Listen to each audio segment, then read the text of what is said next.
The first time I considered myself an artist, I was probably 7 years old. I would take little bits of clay and I would take paper clips and I would make jet airplanes out of clay. My formal training I really didn't have it. I think my training came from carving soap. About 12 years ago, I decided to make a little Botero-esque angel that I gave to my wife, and that was sort of my first sculpture.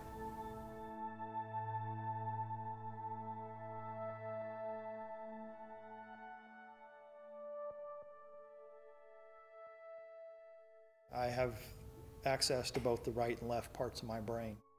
I took things apart as a child, blow dryers and toasters. I took apart washing machines. I built barns, repaired cars. So I had a real technical side to that. But really, when you boil down to it, it's just making things. I get a lot of ideas in my dreams in the middle of the night, or when I'm driving a car or just looking outside. I like that I can have an idea in the middle of the night and I can walk into my studio the next day and take a blob of clay or some sticks or some wire and create what I imagine. Making sculpture is so different than the photograph or paintings. There are many steps through the process other than the sculpting part. Metal has intrinsic value to it. It's pretty magical, and it's also very dangerous. I get burned weekly. I have cuts and scrapes and scars and everything you can imagine. It's just part of what I do.